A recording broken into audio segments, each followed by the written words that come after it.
Hi Scorpio, welcome po sa ating channel at ito ay inyong Daily Gabay Tarot reading for June 22, 2024. Please be reminded kung naka-resonate kayo, comment down. Kung hindi kayo naka-resonate, ibigay niyo po sa iba kasi general reading po ito. This is for you Scorpio, June 22.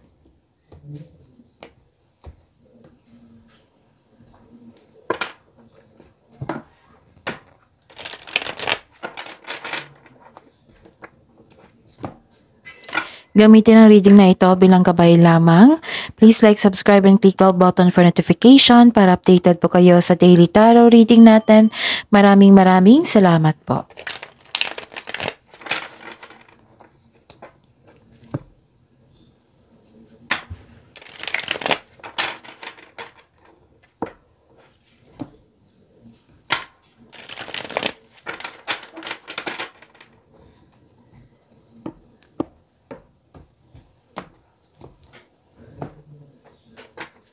Spirits Guide, magaganap po ngayong June 22, 2024. Para po kay Scorpio, I need 3 cards po.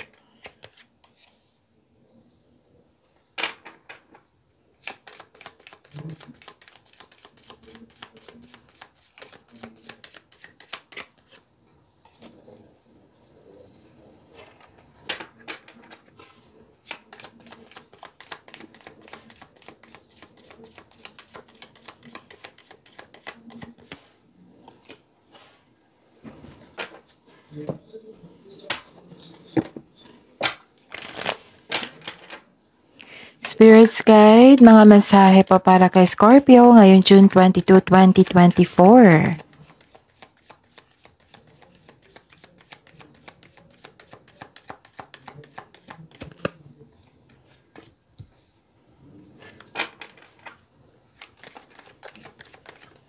Kunin ko to. So, Scorpio ngayong June 22, 2024. Ayusin ko lang. May nakita ko ditong biglaan, unexpected message po ito. Nakatanggap kayo ng unexpected message, pwedeng news, information na agad mong binigyan ng action or reaction. May nakita ako ditong third person, pwedeng third party, basta may tao dito. Another person, ganon. May nakita ko ditong success. This is good luck, good karma, and happiness. And things going your way. So, may positive outcome po. May magandang resulta. So, I can see, this card tells you na may success po nangyari. At another blessing po, sabi po ko ng card dito na may blessing. Marami kayong iniisip ngayon na gustong gawin. Nagkaroon ng clarity, malakas sa inyong intuition, nagkaroon ng hope and healing. Okay, ang mensahe po para sa inyo dito is Gates of Triumph, success expands in your life. So, dalawang card na po nagsabi dito na may success. And love flows through you and to you.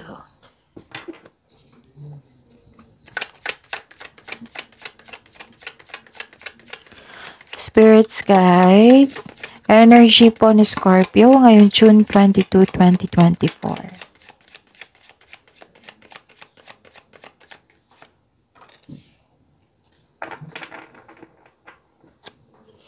The clarification of your card here.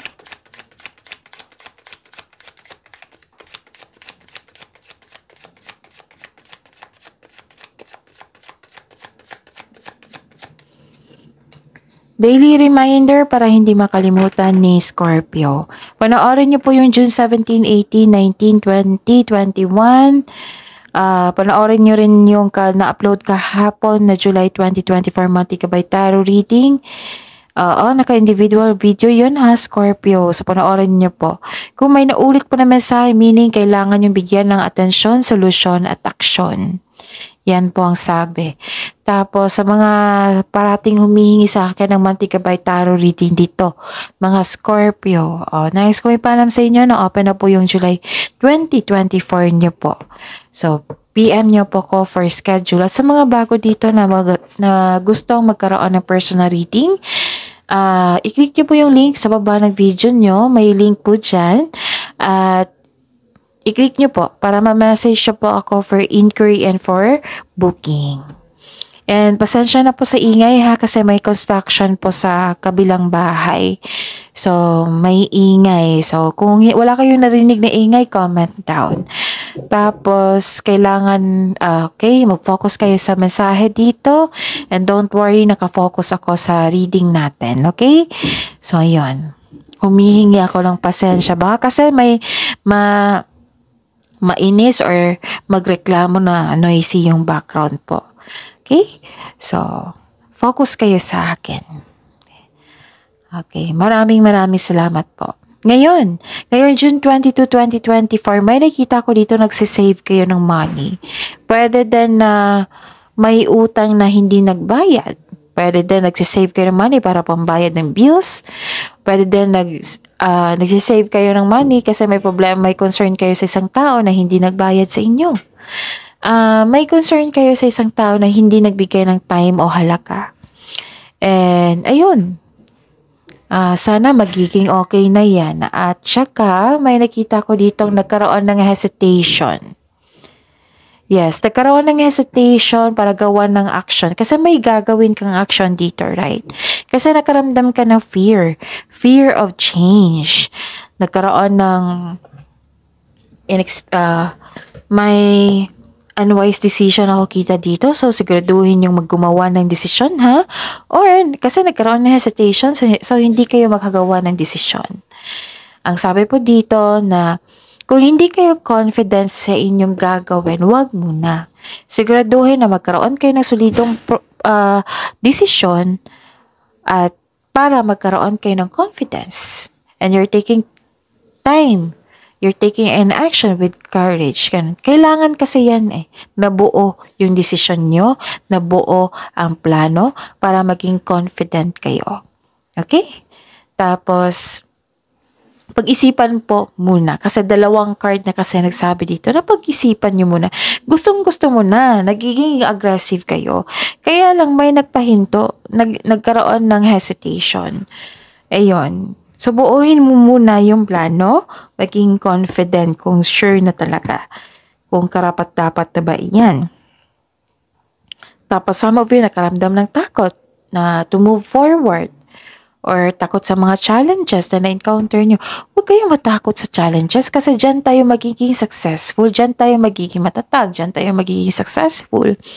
Dyan matetest yung patience natin and faith sa ating Panginoon. So, huwag kayong matakot. Instead, i-pray nyo na maging totoo kayo kay God. God, natatakot po ako pero nagtitiwala po ako sa binigay niyong challenge na makapagbigay ito ng kaalaman and development sa akin. Please guide me and protect me. Ganun. Maging totoo kayo sa Kanya. Kasi kahit hindi nyo yan sasabihin kay God, alam na alam niya kung ano yung nararamdaman mo. Okay? Tapos, don't limit yourself. Alam ko madasalin kayo, Scorpio. Be honest kay God. Surrender mo lahat. Yung worries mo, yung naramdaman mong takot. Alam na alam nga niya yung bilang ng buhok mo. Alam na alam din niya kung ano yung pakiramdam mo ngayon. Kaya I advise ko, usapin mo si God. Tapos hingi kayo ng divine assistance. Yung kung kailangan mag-move forward, yung willingness talaga. Hingi kayo ng na blessing. Okay? Nagkaroon kasi ng hesitation dito to step out from your comfort zone. May plano na, yes, pero nagkaroon ng hesitation. Yung sabi ko sa inyo na hindi kayo nagkaroon ng confidence. So, yun yung i-workout nyo ngayon. Okay? Scorpio? Spirits guys, ano po yung ganap sa career and money po ni Scorpio ngayon June 22, 2024.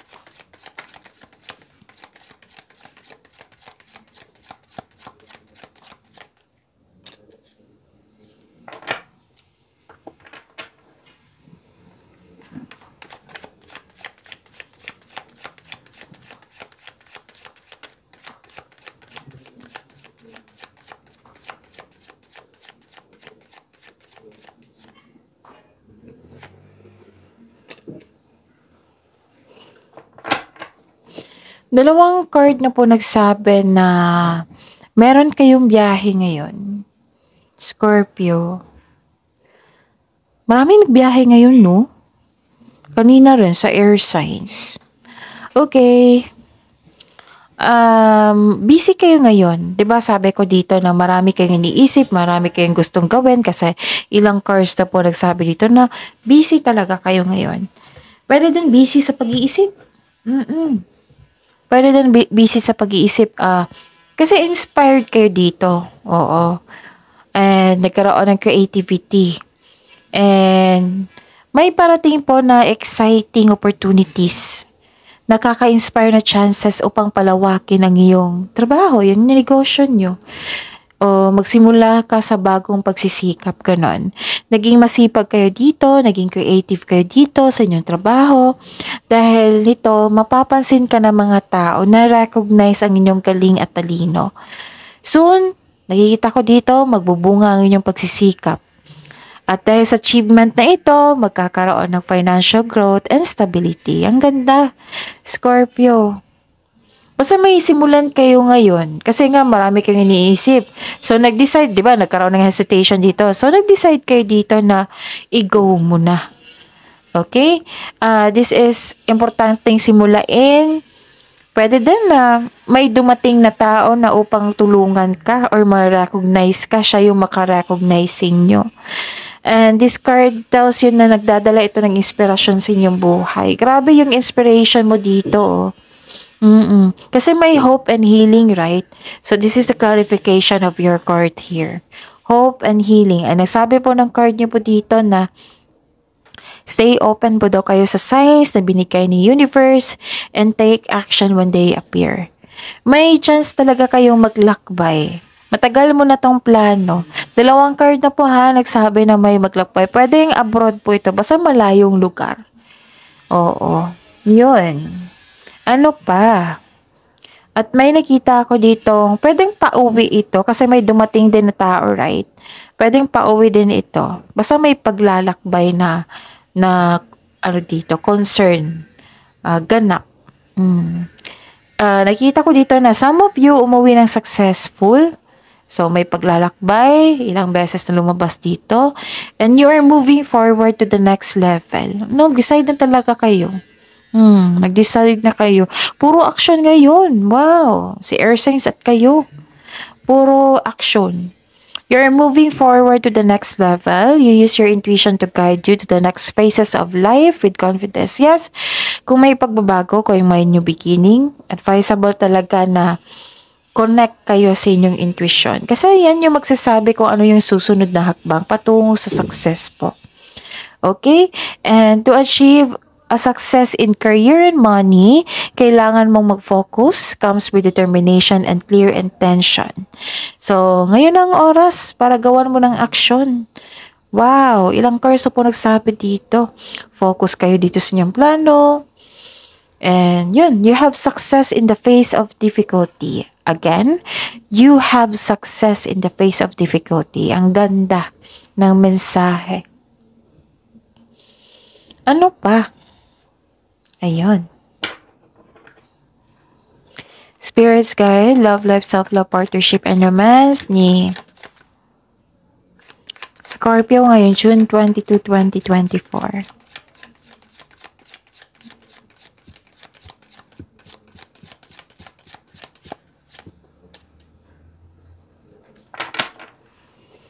Ano ito?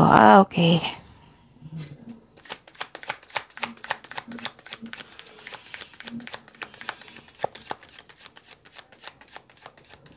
Grabe no, success expands in your life. Ang ganda. So this is indeed good karma and hope. Ang ganda po. Ang ganda ng mensahe. So ano ito? Okay. May nakita ko ditong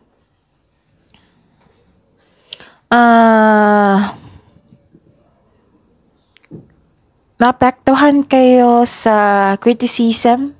Oo, may nakita ko criticism dito and defensiveness eh. Ayaw mo nang masaktan. May tao dito na sobrang maldita. or maldito.